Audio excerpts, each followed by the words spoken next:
आज की हमारी इस वीडियो का topic how to choose right MCB breaker, मतलब कि कौन सी एमसीबी कहां पर लगाते हैं उसे हम कैसे सेलेक्ट करेंगे। दोस्तों आज का यह वीडियो इलेक्ट्रिकल से जुड़े हुए सभी लोगों के लिए काफी ज्यादा इंपॉर्टेंट है, क्योंकि जब कभी हम इलेक्ट्रिकल सेफ्टी या प्रोटेक्शन की बात करते हैं तो उस समय सबसे पहले जिस ब्रेकर का नाम आता है वो आता है हमारी एमसीबी। अब यह जो एमसीबी हमारे सामने आती है, यह एमसीबी भी कई टाइप्स की होती है। आप यहाँ पे देख सकते हो इस एमसीबी पे यहाँ पे लिखा हुआ है B6, इस एमसीबी पे लिखा हुआ है C32, इस पे लिखा हुआ है D100। मतलब कि हमारे पास में जो एमसीबी आती है उसके जो टाइप्स होते हैं वह मुख्य तौर पे 5 टाइप की होती है, जैसे B, C, D, K और Z। अब इतना पता चलते ही हमारे सामने अगला सवाल यही आता है कि आखिरकार ये B, C, D इसका मतलब क्या है और हमें कहां पर कौन सी एमसीबी लगानी चाहिए। तो दोस्तों इन्हीं सब पॉइंट के ऊपर आज की इस वीडियो के अंदर हम बात करेंगे, तो बिना ज्यादा देरी करे वीडियो को स्टार्ट कर लेते हैं। दोस्तों अगर वीडियो के स्टार्टिंग में मैं आपको एक सिंपल से उदाहरण से आपको इसके बारे में बताऊं, तो इसका एक सिंपल सा उदाहरण ये हो सकता है कि आपको कई बार बोला जाता है कि कभी भी हमारे घरों के अंदर डी टाइप की एमसीबी को नहीं लगाना चाहिए। मतलब कि ऐसी एमसीबी जिसके ऊपर लिखा हुआ है D32 या फिर D10, इस टाइप की एमसीबी को आपको कभी भी घर में नहीं लगाना चाहिए। आखिरकार ऐसा क्यों बोला जाता है? तो दोस्तों इसके पीछे की वजह यह है कि यह जो डी टाइप की एमसीबी होती है इसे बनाया गया है हमारे हाई फ्लक्चुएटिंग करंट वाले उपकरण के लिए। जैसे उदाहरण के लिए हमारी जो वेल्डिंग मशीन होती है, हमारी एक्सरे मशीन होती है, उन सभी के लिए ये डी टाइप की एमसीबी को बनाया गया है। लेकिन अगर इसी एमसीबी को आप आपके घर पे लगा दोगे तो आपके घर के जो उपकरण है उस उपकरण को हमारी एमसीबी प्रोटेक्शन ही नहीं देगी। यह हमारी ओवरलोड से खराब हो जाएगी, लेकिन हमारी एमसीबी ट्रिप ही नहीं होगी। तो इसलिए आपको एक बात का हमेशा ध्यान रखना है, कभी भी आपके घर पे आपको डी टाइप की एमसीबी नहीं लगानी है। तो दोस्तों इस उदाहरण और इस नॉलेज से आपको यह तो पता चल गया कि आखिरकार ये D type, C type, B type ये सब क्या है। यह सभी हमारे एमसीबी के टाइप्स को बताते हैं कि आखिरकार हमारी कौन सी एमसीबी हमें कहां लगानी चाहिए।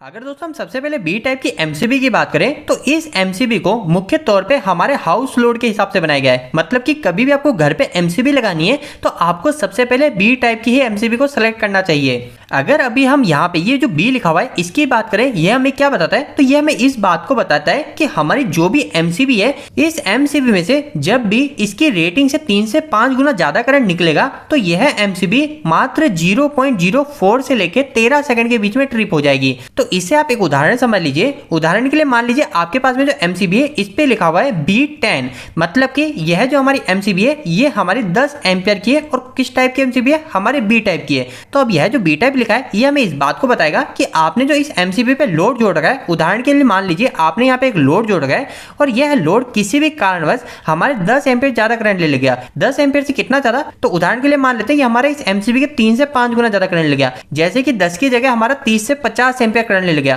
तो इस केस में क्या होगा? हमारी जो ये एमसीबी होगी, इस एमसीबी को ट्रिप होने में 0.04 से लेकर 13 सेकंड के बीच का समय लगेगा। इसके बाद में दोस्तों नेक्स्ट हम सी टाइप की एमसीबी की बात करें तो इसे मुख्य हमारे इंडक्टिव लोड के लिए बनाया गया है। इंडक्टिव लोड कौन से होते हैं? तो जैसे कि हमारे मोटर जो होती है, उन सभी मोटर के अंदर जब भी हमको किसी एमसीबी की जरूरत पड़ेगी तो हमें सी टाइप की एमसीबी ही लगानी चाहिए। आपको एक बात का और यह भी ध्यान रखना है, कभी अगर आपको घर के लिए बी टाइप की एमसीबी नहीं मिलती है तो उस समय आप आपके घर पे सी टाइप की एमसीबी को भी लगा सकते हैं।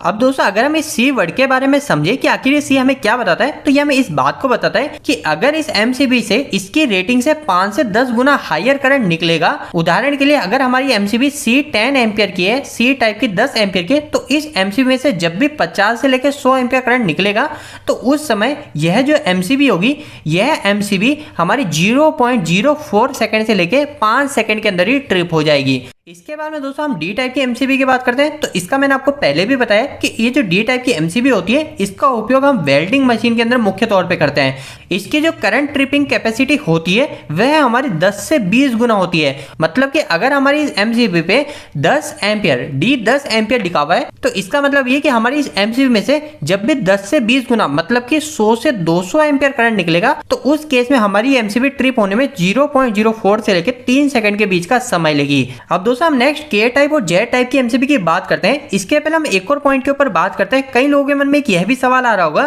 कि अगर एमसीबी हमारे इसकी रेटिंग का 3 से 5 गुना या फिर 10 से 20 गुना ज्यादा करंट पे ट्रिप हो रही है तो फिर हमारे इस एमसीबी के ऊपर जो लिखा हुआ है ये B6, यहाँ पे लिखा हुआ है C32, इसका मतलब क्या है? तो दोस्तों यहाँ पे जो 32 एम्पियर और यहाँ पे जो 6 एम्पियर इस एमसीबी पे शो हो रहा है, हमारी ये एमसीबी इस पे ट्रिप होती है, लेकिन इस पे ट्रिप होने पे हमारी ये एमसीबी काफी ज्यादा समय लगती है। अगर हम एवरेज समय की बात करें तो आप देखेंगे कभी भी आप इस एमसीबी में 6 एम्पीयर ज्यादा करंट को गुजार देंगे, जैसे 10 एम्पीयर करंट को निकाल रहे हैं आप इस एमसीबी से, तो हमारी एमसीबी 2 से 3 मिनट या फिर इससे भी ज्यादा समय बाद ट्रिप होगी। क्योंकि हमारी जो एमसीबी है ये एमसीबी पूरी हीटिंग के ऊपर, थर्मल के ऊपर काम करती है। इसके अंदर हमारा एक बायोमेट्रिक कॉन्टैक्ट होता है, वो धीरे धीरे हमारा बैंड होता है जैसे जैसे गर्म होता है। तो इस कारण से हमारी इस एमसीबी को ट्रिप होने में काफी समय लगता है। तो इसीलिए हमारी इन सभी एमसीबी के अंदर